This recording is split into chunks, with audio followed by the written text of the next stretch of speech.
편도 안 들고 중립적인 입장에서 권력을 향해서 지금 조사를 하고 있음에도 불구하고 권력을 탓한다기보다 그 상식과 양식을 깨버린 공정을 깨버린 권력을 탓하기보다 그 상식과 양식과 가치를 깨버린 그 권력을 탓하는 것보다 그걸 보호하고 그 부정한 세력을 보호하고 공정하게 지금 조사하고 있는 검찰에 대해서 아주 비난과 비토와 거짓과 낭설과 가짜 뉴스를 남발하는 것이 어딥니까? 유시민, 낙검수, 그리고 등등등등 까마귀 같은 좌파 좀비들 이렇게 할 수가 있죠 우리는. 응? 그러니까 이게 지금 나라가 아니에요.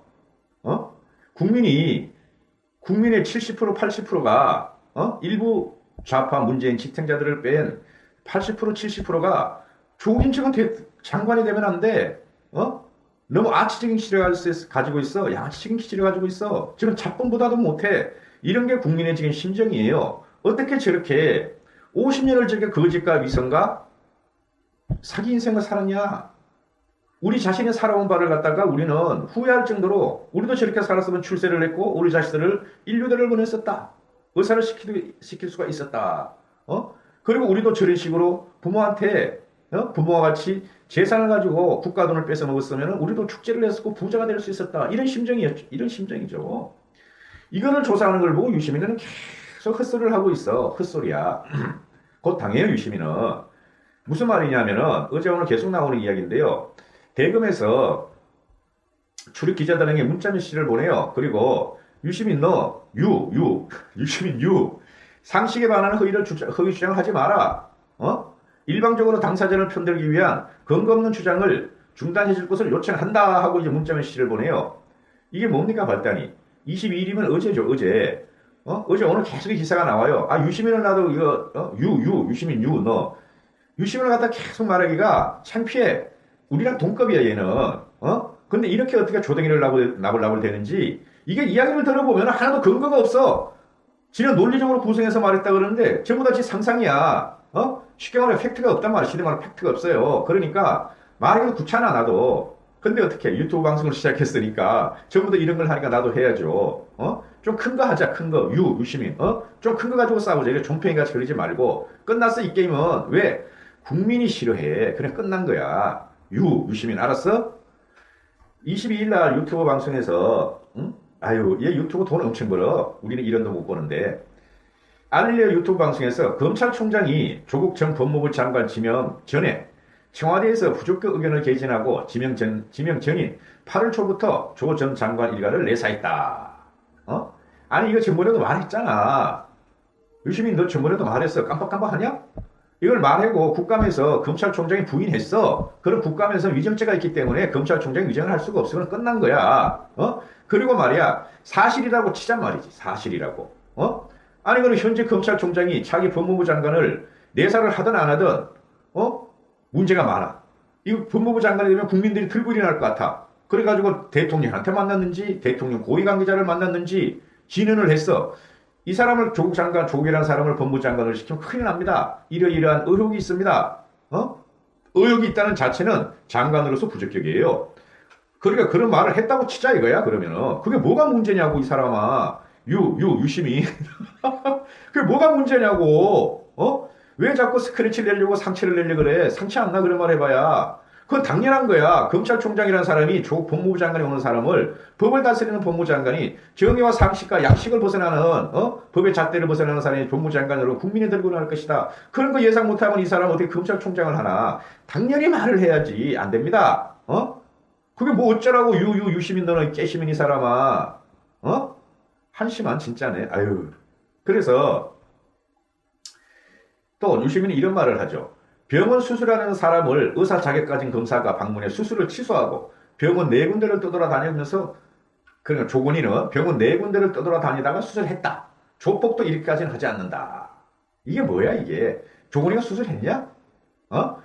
디스크 수술하면은 한 달은 병원이 있어야 돼. 수술하는 게 그래 휠체어 탈지게 딱딱 다리에 힘을 주고 그래 타냐? 그 2, 3일 전에는 5만 대를 돌아가면서 뛰어다니고, 말도 안 되는 소리 하지 마. 이게 전부 다 가짜뉴스야. 알릴레오는, 가짜뉴스예요. 상상으로 하는 방송이에요. 알릴레오는. 아니, 그래, 검찰이 구속을 하려고 그러면은, 조건이를 구속하려고 말이야. 수술을 다 네 군데 쫓아 취소했다는 게 말이 되냐? 이게 이런 거예요. 의사들은 가면은, 한의사들 가면, 한의사는 무조건 보약 지어 먹으라 그래. 돈 벌려고. 의사들도 말이죠. 큰 병이 아닌데도 와, 수술하라 그래. 비양심적인 돈만 버는 의사들은 수술해야지. 그리고 비어려적인 걸 어려보면 안 돼. 수술을 해야지 시간 돈을 벌어. 나도 병원에 가서, 이거 수술하세요. 막 이런 게 많다고. 왜 수술을 해? 멀쩡한 거를. 그런 의사들이, 손님은 무조건 오면은 돈으로 보여. 돈으로. 그런 의사들이 많아. 솔직히 말해가지고. 안 그런 의사분들도 있어요. 그런데, 이게 진짜 수술할 거냐? 지금 조사받는 중인데, 그렇게 하고 의사들이, 그 정도는 아닙니다 하고 당연히 말해야지 의사가 양심 있는 거지. 이 사람아. 의사 옆에서 그러잖아. 다. 지금 수술감이 아니라고. 저렇게 차를 갖다 운전을 하고 걸어다니면 말이지. 뛰어다닐 중심에 무게 허리 디스크 급하게 온 거냐고. 다 거짓말이라 그러는데. 좀 조심해서 살아. 유시민. 그리고, 유시민가 또 이런 말을 하죠. 조폭적 행태를 보이는 이유는 누가? 검찰이 하여튼 조폭적 행태를 보이는 이유는 윤 총장이 중앙지검장 시절부터 협의에 배치했던 사람들이 일사불란하게 바치고 있어 아무것도 귀에 안 들어오기 때문이다. 귀하는 부하들에게 쏟고 있다고 말해주십다. 네가 무슨 상관인데? 유시민, 네가 무슨 상관인데? 깨시민. 쏟고 있든 말든. 그리고 검찰은 뭐야? 검찰은 명령에 따르는 조직이야.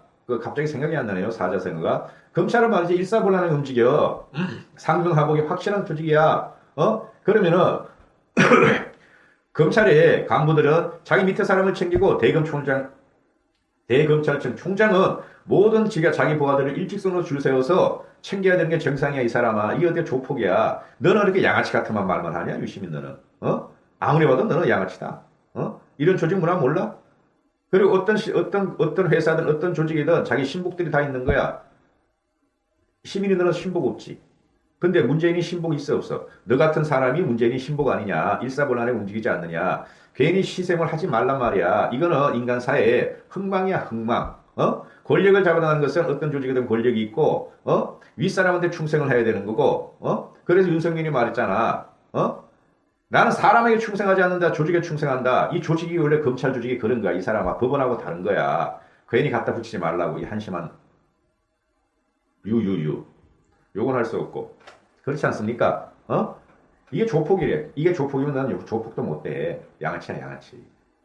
아니, 이런 걸 갖다가 조폭이란 말을 얘네들은 막 쓰고, 알릴리오 망성에 막 써도 노란 딱지란 봤는데, 우린 조폭이란 말 쓰고 양아치란 말을 쓰면은 노란 딱지 막 받아. 너 때문이야.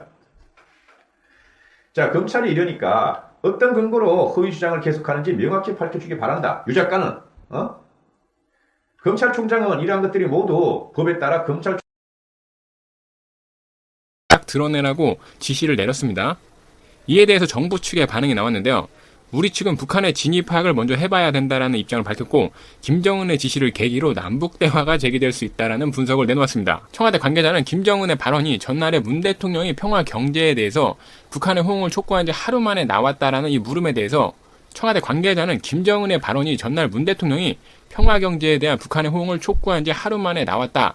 이것을 어떻게 해석하는가라는 물음에 대해서 남측의 관계 부문과 합의해서 새로운 시설을 건설해야 한다라고 조선중앙통신에 언급된 부분이 있다. 그리고 김정은의 언급 중에 남측과 협의를 하여 시설을 철거하겠다라는 부분과 관련해서 남북 간의 대화 소통이 풀릴 수 있는 계기가 될 수도 있다는 입장이다. 이 부분에 대해서 부인할 수 없다라는 답을 했습니다. 그러면서도 암울하다고 보는 사람도 있지만은 북한 비핵화를 위해서 계속 협의를 하고 협상 의지를 가져가는 것이 중요하다라고 말하는 사람도 많다라고 이야기하면서 미북 비핵화 협상에 진전이 없는 가운데 남북 간의 금강산 시설 철거를 위한 협의를 계기로 남북 간의 대화 물꼬를 틀 수 있다라는 기대로 해석이 된다라는 의견을 전했습니다. 개인적으로 보기에는 그다지 이해는 안 되는 답변이에요. 어떻게 북한에 오늘 아침에 나왔던 저 발언이 대화와 소통이 풀릴 수 있는 계기라고 해석이 될 수가 있는지는 저는 잘 이해가 안 되겠습니다. 그냥 또 우리 측에다 금강산을 들먹이면서 빨리 제재 해제를 미국에다 부르짖어봐라 라고 지금 돌려가게 하고 있는 거 이상도 이하도 아닌 것으로 좀 많이 보입니다.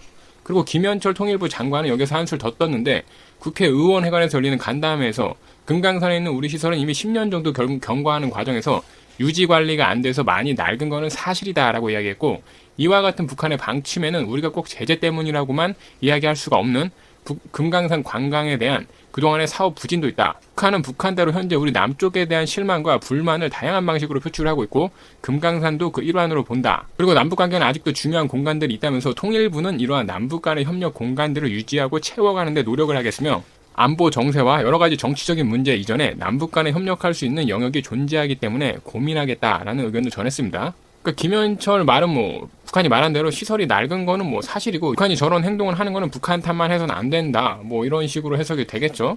뭐 그럼에도 불구하고 우리가 뭐 북한 애들한테 죄를 지었나요? 왜 우리만 지금 노력을 해야 되지? 북한 측에서도 김정은도 당연히 노력을 해야 되겠죠. 얘네들이 그동안 우리한테 노력한 게 뭐가 있어요? 그동안 빨대 꽂으려고 하다가 지금 잘 안 되니까 지금 제대로 안 되니까 그냥 개취급하고 있는데 이거는 뭐 당연히 여태까지와 마찬가지로 지금 정부에서 북한의 심기를 건드릴까봐 굉장히 조심스러워하는 모습이며 정부의 지금 이러한 자세는 상당히 부적절하다라고 보이는 게 금강산에 있는 그 시설이 우리 기업의 재산권 보호와도 굉장히 밀접하게 연관이 있습니다.